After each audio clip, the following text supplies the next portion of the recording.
Malawi Brief. Lawyer Kamangira waiberesaso nkhani ya Amaris Hotel pambuyo pakumangidwa pa Priska Pondangaga amenenso anali mmodzi mwa anthu amene amagwira ntchito ku nyumba yachifumu kumeneku ku State House. Iyeyu akulongosola za chiletso chimene chinalipo kale chimene chimaletsa kuti a Priska Pondangaga asamangidwe. Takhalani pomwepo kuti mumve zonsezi. Kamangira findings will be released at 7 p.m. today. Community to 2 years since the death of South Klaus. I repeat, these are my findings, and so no one else can claim anything beyond my findings. These are my findings. My findings anga inesunani nabanga investigation yanga inunga domo ndi investigation yanu tulusani my findings anu ali ese andufu ineyo chifukwa I was interested in the death of Shani Umuruzi, former First Lady, the death of the Major, the death of the Vice President of this country, South Chilima, the death of Antu Ambili, especially Nyamata, where the bodyguard wa Chilima, a young man lost their life. So I have had interest and looking at how politicized that issue was. I don't know if you remember. Kumanina zakamba bozonena unena kuti. Tatu uzeni zimene mutapange mukalowa mboma. Osango tuza kuti anapha Chilima amenewo. Tatu uzeni kuti mpanganyana anthu anakwiya. Chan. But anyway, khani imeneyo ndiya Mazulo. Ndikuona Idrissa Daud wa joiner. Idrissa Daud is an interesting name. Chifukwa mmodzi amene wamangidwa ndi mkhani ya Amaris Hotel ndi Idrissa mwali ndi munthu mmodzi amene anasainira agreement ya trust fund ya pension trust fund ndi Amaris Hotel. Let us pray.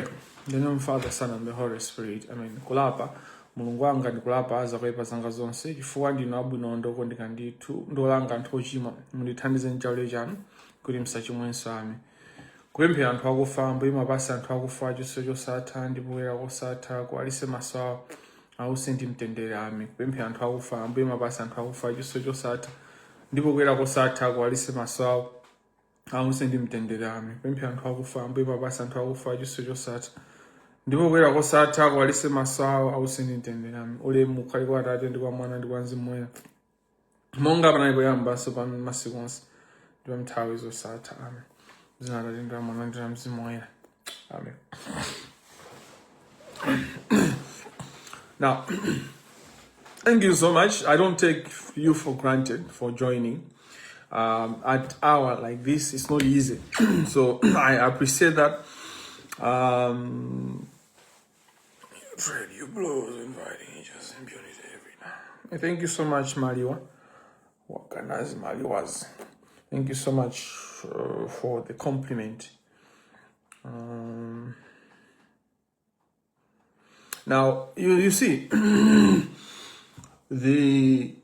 one of the reasons why zikundivuta kumasunga nthawi ndizonena kuti ndamba umafira kunena kuti conversation yanga, the things I discuss here anthu akumazitenga ngati kuti ndizongokuti basi tikamvere akambajani Alexius Kamangira akambajani, and that frustrates me a lot because I'm not an entertainer. I'm not here to entertain you. There was a time I'm not a content creator, and I know that understand. And indeed, I'm not a content creator. That does not mean I don't create content. I create content, but this content that is substantive, that is evolutionary. I'm a revolutionist. I am an advocate for justice. I'm a pursuant of justice. I am an advocate for access to justice for everyone. Osayangana utujogera kuti ineyo si munthu wongobwera pano uzango kamba zinkhani kapena uzango kamba miseche ya anthu akuti kapena kuzangobwera pano kunena kuti ndi aya kusakuti kachani. That's not my interest. My interest is to start a movement. Anthu muziwe chilungamo, the chilungamo chija chikupangeni move towards a certain direction. Chilungamo chija mukachiziwa chikuthandizeni kupanga ziganizo zoyenerera komanso anthu mwaone mmene alili. We should see people as they are, not the way what they present to you. Anthu aja mwaone mmene alili. That's why nkhani ya Saulo Scouse Chilima inapanga hurt anthu ambiri zinapweteka and anapsha mtima because they saw a part, they saw Saulos that they didn't know. And they didn't want to see that. Sometimes kuti anthu timasankha osaona chinthu ngakhale chinthu chetikuchiona. So this happens even in relationships where you see kuti pati naonga in the smoke, you pretend, you give a blind eye, not wanting to see, wanting it to, letting go. Ukanga sukuona kuti pati naonga in the smoke, until later on, then you start you start crying, andipanga chibongo, anasinta, mtu yesa anasinta kweni, uri mumone, so ni mtu anasinta. Pamene bobo munangofika pa level yonena kuti you can't live with it anymore, or munandi option, kuti now you had an option, you could go somewhere else and all that. Mukoza usiyana ndi partner one. So it's the same thing with the public officers. So what I've done since 2024 is ikapambambanda the true character of anthu amene mmapembedza kumalawi kuti amene mmalemekeza, amene mmagwadira, amene mmanyambita. Ndi zimene zijazo zimakuyisa anthu ena amakwiya nazo. Ndakuyikirani pambalambanda, ndakuyikirani poyera. I've removed zigoba zose, the clothes they were wearing, all those, so I put them on the barefoot. Alisa zulu, muziaona anthu mene mulili. So mukamasankha ine ndiwa chakwera, mukuziwa kuti ine ndiwa chigawenga chakwera. Ine ndiwa APM, mukuziwa kunena kuti APM is surrounded by zigawenga. So you know that. The people that are loyal to APM is zigawenga. Amwenye are close to DPP because of zigawenga. And that's why MCP inanena mao mu 2025 inanena kuti amwenye akuti banga boycott, akuti banga tingani kuti yani akupanga boycott the country, akusowesa zinthu dala, akupanga ndamani. There was a time imene ananena zinja mukumbukira suti zimene jazana misalatu amwenye ajana banga dala fota amwenye ambiri the powerful amajabwino ndi DPP. Amajabu ino anditi pamene IMCP aja amaja oka pamene DPP amaja ndi amwenye amwenye amapindula kwambiri ha DPP. So that was all it was. Kodi to the Indians, the mwenyes, I think the Indian were limiting what we're talking about. Kumatina amwenye, I don't know what to think of. The Asians, yes, the Asians have got a big say in Malawi, the Asian community, and it's so bad. Kunena kuti most Asians, business people that are Asians, they are forced into corruption. If I ukakhauri subanga na corruption, ama kusala andi umathandithu ama kumaliza, they amapanga za iwe kuti akumalize basi. They want kuti akhale ajina abu aja amafuna kuti ayensa ayende mwayo. Ajina Mwasa Karim aja ngakhale ali mixed black, and because Mwasa Karim is not really Asian, ndi munthu wa ku Mozambique, ndi akala do timbirira amenaja, they try kuti they should control the narrative, they should control the landscape, kuti ukakhauri iwe sukupanga nawo zakatangani paya mwenye ama Asian business people amene abangidwa suffocate kwafinya kuti basi afinya ifo tisafuna kupanga nawo katangani, akakhauri safuna kupanga nawo katangani ama isa kufinya koma pali ena amene amalimba bentima pana kuchilimika. Talking about the Asian community, the last 6 months yandionesa chifukwa chimene yandizindikirisa amati nthawi imakuphunzitsa chiphunzitso, nthawi yandiphunzitsa chiphunzitso, nthawi yandionesa zinthu bwenzi ndinali kuwaona ine, nthawi yochepa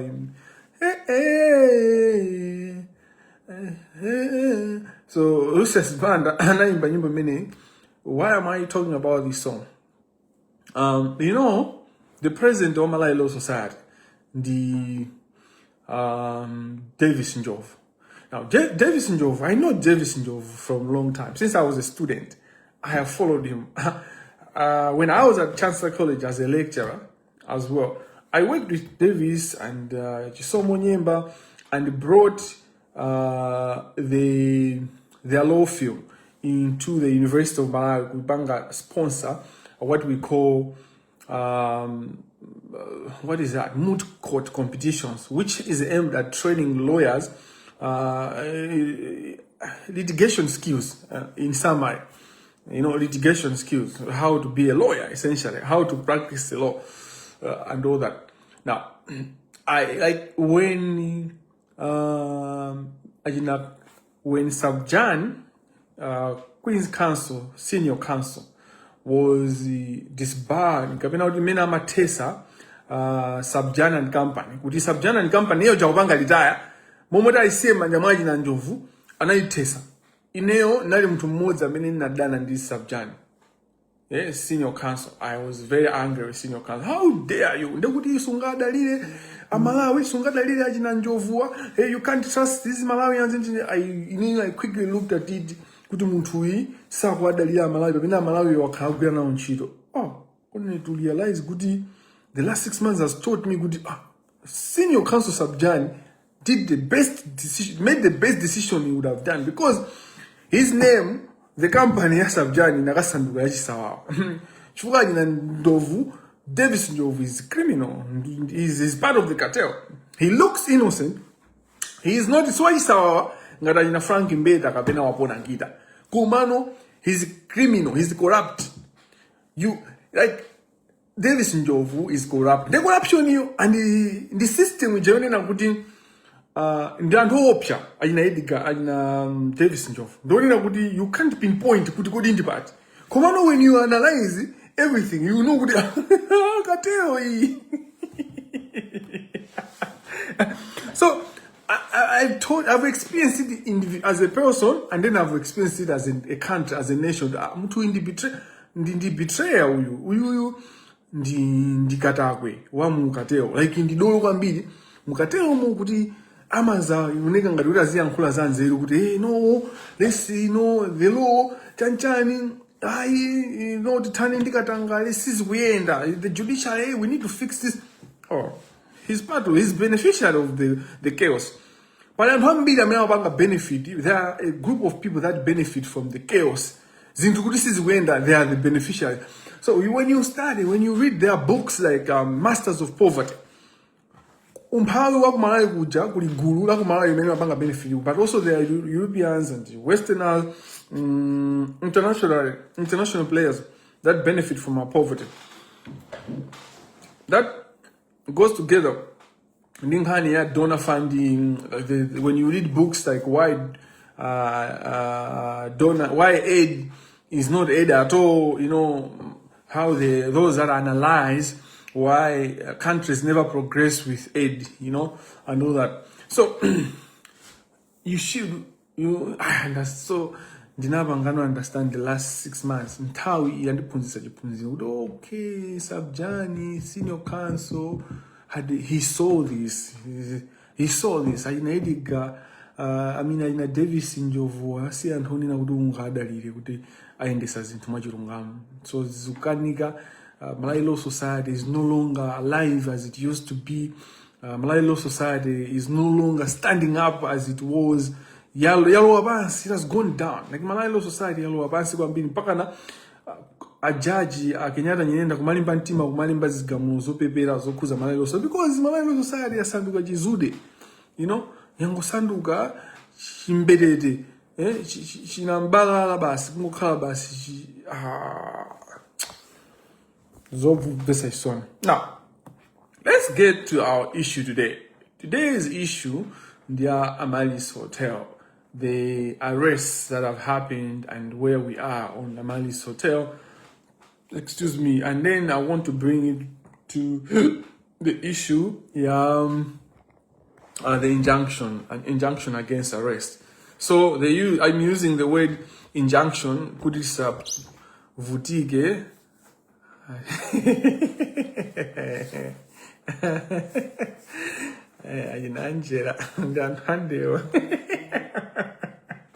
Akumbusa za nyoka high school. You know, it's interesting kuna malawe akhoza kunena nyoka koma kuti unene zomwezo mchizungu utukwana yo nyongo ndichani nyongo kutukwana mesa. Pamene if you have to mention body parts in English, people are okay with it. Koma you kachula ma body parts omweyo muchichewa issue kuchitika panopa. Belo kuli Belo akupanga Belo application ajina kaponda ngaga ajina kaponda ngaga ajina chiza nyilongo akupanga Belo. If I was the judge, I would never grant bail to these people. Chifukwa mboni wokwanira ulipo ne anthu amene amatawa. Yeah, dead. Thank you so much. Dead, yeah. So I you know, when you analyze issues of dead aid, it tells you why I can say Gudi Davis Njovu is corrupt. You know, the status quo, people that want the status quo, you know, the beneficiaries of the status quo. Atupele Muruzi in his podcast anazaka mbapo so za and hamina wabanga benefit from the status quo, you know, and they don't want things to change. They don't want the judiciary to change. They don't want Chikopa to leave because Chikopa protects the criminals. They are protected by Chikopa. So they will try as much as possible. Mwina ungo josa majaji awili atatu kuma Chikopa. No, Chikopa, you can't touch Chikopa. Oh. Then njoka yoka mutu waku njoka ija mutu ndendi kumene kukoka. Kujudiciary kuchangati kwa ola kumutu kwa ngati kuli njinjoka imene ja mutu ndijani. Corruption ya judiciary mutu wake ndi Chikopa. Loves more Chikopa. He's evil. And he's evil, and there's no two ways about it. And he has no peace, that man. Now, I have no doubt. He has no peace. He has no peace. And he shouldn't have peace at all. We need to make sure that he shouldn't have peace. Ngati pali mapemphero opemphera onena kunena kuti munthu amene zimuvude amene mmaziwa kupemphera mapemphero kuti munthu nake zimuvude pempherani ndithu ndipo mukalandira chipulumutso. Mulungu azakudalisani chifukwa chopemphera kuti anthu oyipa aone zomwe chinaona nkhanga mpala. Ndi anthu oyipa amene wawa. They are evil. Inu Satana sungamani kuti ambuye Satana iyi nkhululukireni. Satana yi mungu musipasa ina yake ngomusiyani paize. Satana muyike paize. So there's a bail hearing yomwe kuchitika pankhani yaji nakaponda ngaga as we speak. And whatever happens, I'll be able to update the nation, and I'll give you feedback. I'll give my analysis on the bail application. But my preliminary, so bail, what is bail? Tingobanga explain it. Samako mwe mbuzi kugunda galo. Kuti zinguforokoza za bail hapo katika kauti tukuteteza ina yake apenda kufuna ina yake ndile bail. Issue ndiyo nena kuti bail muntu ukamangidwa ukakumanga kuti akuzenga mlandu. So vuto la chichewa kumanga kumatanthauza arrest, but also kumanga kumatanthauza conviction. So vuto lina ndimenelo. So tinena sisi anisa kuti amanga Alexius amanga, when you mean Alexius has been arrested, and Alexius ampeza olakwa conviction is different from Alexius amanga. We can also say Alexius amanga, meaning has been convicted.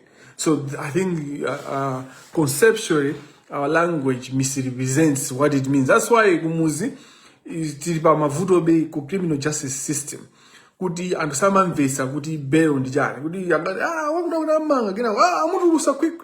Wangotuka wangupanga basi sana mpezi olako. While arrest and then there is a conviction. Those are two different things. Kumangidwa kumaso kupezeka olakwa dizindu ziwiri zosiyana. Now pamene munthu akumanga akupanga arrest umaka wina lese mulandu wina lose ondufulu okumaka nkhira milandu kunyumba majokera kunyumba and ufulu ndofunikira kwambiri fa umateteza zambiri komanso umayina kuti munthu ukhale ndi kuthekera kupeza lawyer kapena so kuti lawyer uja kuzimanga naye link bwino kuti uziyimire bwino. China nchonera kuti munthu akuganizira kuti ndi olakwa umakhala innocent until proven guilty. And izizi sizimatengera kuti munthu ndi olakwa kapena ndi osalakwa. Kaya munthu timamukonda kaya sitimamukonda kaya munthu ndi dani wathu mauti Chikopa uja akazangoyamba kupita ku court ineyo ndizamuteteza chikopa ucho kuti alandire belo ngati sazathawa koma imwe jatha kuzathawa koma ndizamuteteza kuna kuti is innocent and proven guilty za belo zotayima ndikaya wait don't osamanga phuma paize ka chikopa timange waso nsakambe zambiri za chikopa famba hawo baso kuna amana da akuti kamanga so nditsa zampasiso belo kamangira ukupanga bwanji kuti munthu nalese ali ndi ufulu olandira belo ndipo belo ndiyofunikira ngakhale yapangidwa abuse njira zambirimbiri zimene tayamba kudana ndi belo. The problem is not the law on bail. The problem is the individuals. It's the judicial officers. It is the lawyers. It is the police. It is different players. That's why ndikupanga live kuti ndifotokoze bwino. And ndizi kambaso ndikamakamba za injunction against arrest. Ndizi fotokoza. Ndingokukumbusani kuti mene MCP italowa kumene in 2020 imamanga Norman Chisale 4 times, 5 times, 6 times. I made a statement that was against the law. You know, I said it and people say, they what DPP, what DPP? And I interpreted lamulo still the prosecuting officer, the prosecution should abuse the power to arrest, the power to prosecute by arresting people willingly. You know, and prosecuting someone kumuzenga munthu mulandu does not always require kuti munthu chamumange kuti mukamusekera. Hello, so you can commence trial a prosecution against someone without kuti munthu chamutenge mupite naye kusero. We are very backward. Mumaziwa zimene zikuti amalawi ndife ubwerera mbuyo. We are very backward. Like if we believe kuti munthu kumbanga ndikuti amuyike unyolo akagone kusero kuja 1 or 2 days. You don't even have spaces masero oyika anthu. And izizi amene amavutika kwambiri ndi anthu osauka. Ndifake za achina Prince Kaponda Gaga ndizabobo zimene zamange anthu amene achola ikeko 2 weeks. Ineyo ndimanena izi fajani. Chifano zoti anthu osauka, that's their everyday life. Anthu majority of Malawians amayiwalidwa kuselo, amayiwalidwa kundende. So why should it be an issue chimwendo akakhala mwezi kuselo or prison? Why should that be an issue? Because we should be concerned about everyone else. Chilima atamangidwa ndi Martha Chizuma's ACB. I don't know ngati mumakumbukira. I did an interview with SABC. South African Broadcasting Corporation. They called me and we had about, I think, 25 or 20 minutes interview. And one of the things that I said, kumangidwa kwa Chilima, kugwiritsidwa ntchito ngati njira imodzi yopanga reform on bail. Because Chilima anamangidwa siku lomwelo, siku lomwelo kupasidwa bail. And this is something that should happen to everyone. And I said this in 2023 thereabouts. I think it's 2023. I think it was 2023. And my cry is the same thing. You don't need antu kwasekera kuselo for everyone.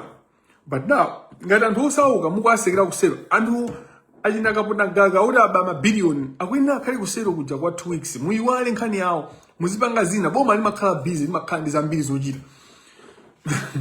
So anyway, point imene manena ndionera kuti munthu nalese andi ufulu olandira belo. Andi belo ija. Okay, so mene muena kuinvestira belo. Akumanga munja. Mene amamangira zomwe akupanga. Zomwe ndikulesa zet koma amapanga anyway. Akamanga zawo zozelezekazi zokumanga basi kakusiya muselo. You are entitled. This as a right kuti wena upasidwa belo. Unless pakhale chifukwa choletsa kuti asakupase belo. And chifukwa chovomerezeka ndi malamulo ndi interest of justice. Kuti chilungamo chiyende ngati madzi zikuyenera kutani. Nde amene amayenera kuonesa kuti chilungamo chiyende ngati madzi munthu usakuyenera kutulusidwa ndi aboma. Excuse me. Amene akumanga ndi palibe anthu amene chilungamo kuti chiyende ngati madzi akuyenera akhale mkati ngati mmene alili oposera achina Kaponda Gaga Prince ndi Chisanzo Nyilongo. Kaponda Gaga ndi ajina Nyilongo ndi anthu onena kuti nkhani zawo zikukhuza ma billion, 90 billion. Kesi yawo ndikukhuza 90 billion, and it affects very important people, including the SCB director. Remember, the Kansiyamo anamuchukua the SCB director. So the SCB director, a very powerful person, is involved. The Attorney General is involved. Collins McGlasty, very powerful and influential in the DPP group in the party. And this is the party that is really ruling. Very powerful people ngati Mwanamveka, Minister of Finance. Ndalama zonse zimanja mwa Minister of Finance. Yes, I got a screenshot. Mubanga interview. This SABC. People should just go and watch that interview and what I said in that interview. That was 2023. Kodisi mnaone mafuna bendi dauna interview ya Haswell Belo. Akupanga interview in the international media or even in Malawian media. Kuti yama yankula branch. Sina kandi dolo.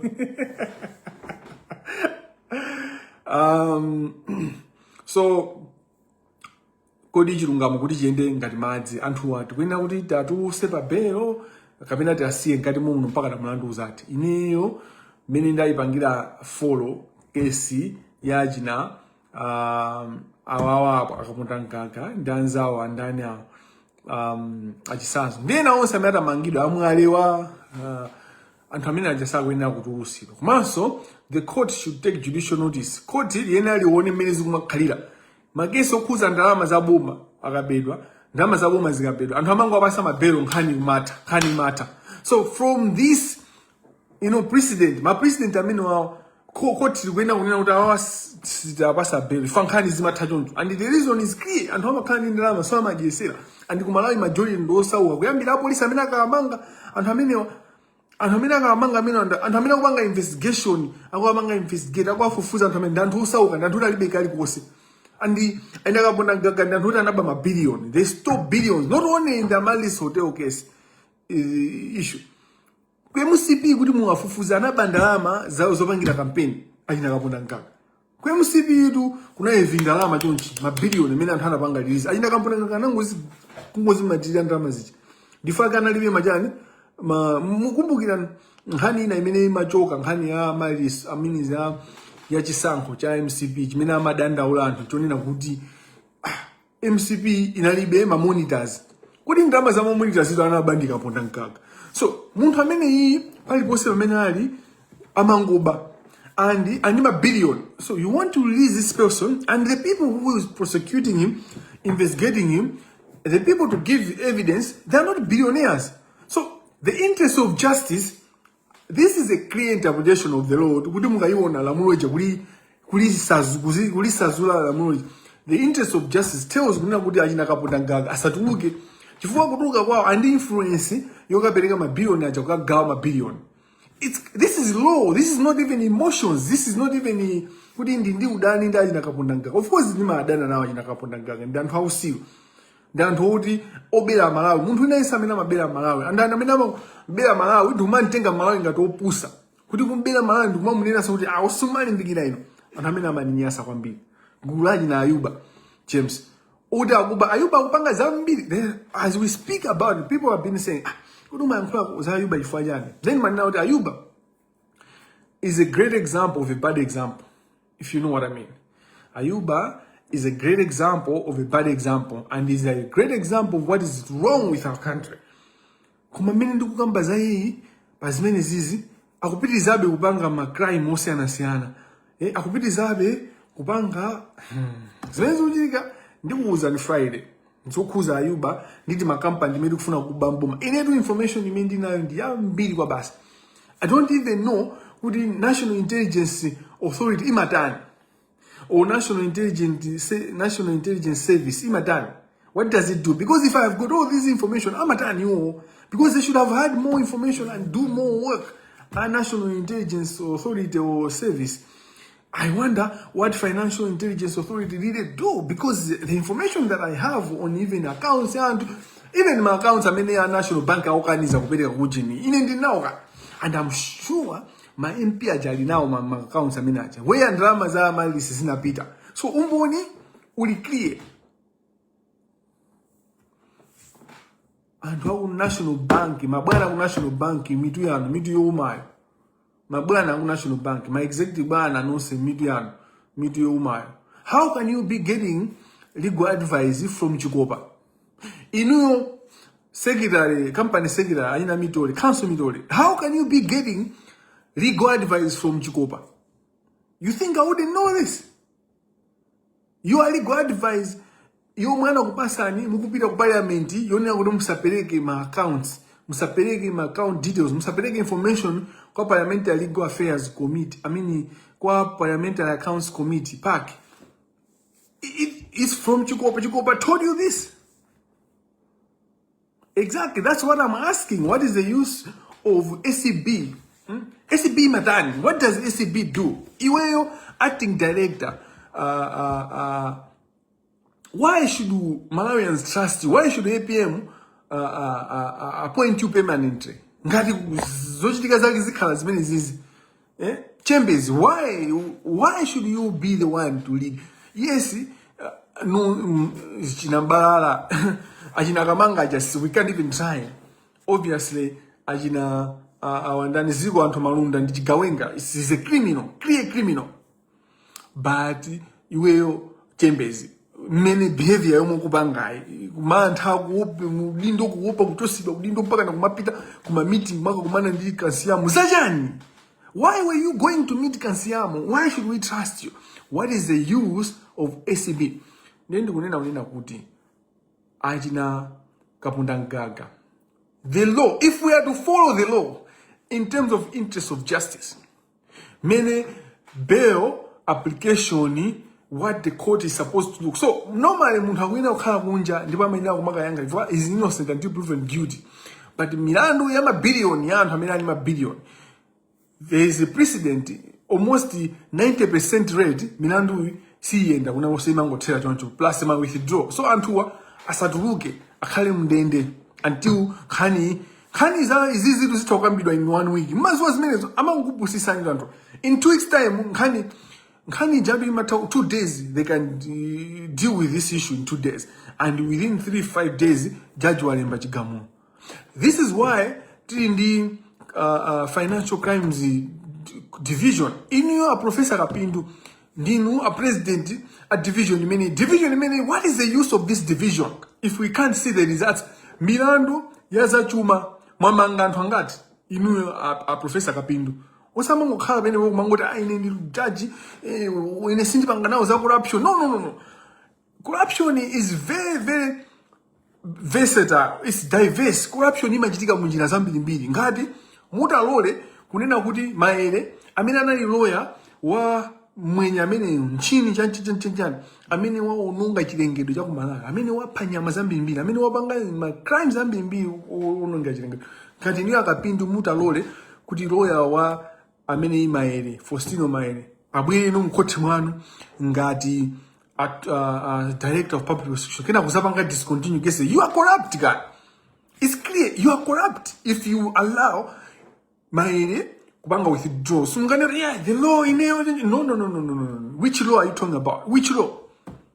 So we need to stop kumaziyangana zintuzi pamamba kamina anthu ena kumango abanga let go. Even majaji ena amene saoneka ngati corruption, they systematically are corrupt. There are a lot of judges who are systematically corrupt. They are not amabanga zinthu zina zonena kuti mukaziona simungazione kuti zili corrupt. Kwa mukaziyangana bulumino kuti this is systematic corruption. This is institutionalized corruption. You kuti sungapange point kuti wakuti ndevuto ulena kuti mavuto ndi lamulo. No. The law is there to save mankind and not us people saving the law. We're not here to save the law. The law is here to save us. You know? So zoonera kuti mubanga withdraw case ya Chinese uyuyu oda waononga chilengedwe siziteka. Komanso makesi onse amene mabanga withdraw achina Chisale aja, kaya achina Mkito, kaya achina Matanga, makesi amene aja they are alive. Umbono wake tili now. The evidence is there. Sitingalole zimene zozo. Anthu amene ajawa azayankha achina Chisale aja tipase 5 billion of 2020. So panopa 5 billion imeja panopa mwina ikwana 20 billion. Angozivutisa achina Norman Chisale. Ine ndikuwuzana achina Norman Chisale munabera Malawi. before you left in 2020. Panopaso, mukupanga zanu, we are looking at you. You think good situ kuona. We are watching you. Ndenga mukupanga ubale, ndaji na kapunda ngaga, nkhani ya malisi, ngati mukupanga ubale, ndaji na chakwera, and all that. That's your business, but you're not doing it with us. My agreement anu mukupasa now, you're not doing it with us. With us na simplex chichola, mamu korola simplex just ndalama zambiri mbiri and all that, and you think okay, so the court nkhani imene mukumva ku court go mupange ka pause mumvesere live iniyo amene mukumvesera nkhani ya Belo yaji na kapunda ngaga ndikuphunzitseni law mwamva a magistrate amene mukumvesera nkhani yaji na kapunda ngaga ali ku court iti mupange ka pause mumvesere live kuti malamulo amaenda bwana akapunda ngaga sakuina kupasidwa Belo chifukwa there is even magesa ajina simplex chichwa ajina simplex chichwa magesa jakwenda ba all these cases to do with corruption which involves billions of money, these people they get away, and they get away so easily. We don't even need to arrest. Just start prosecution now.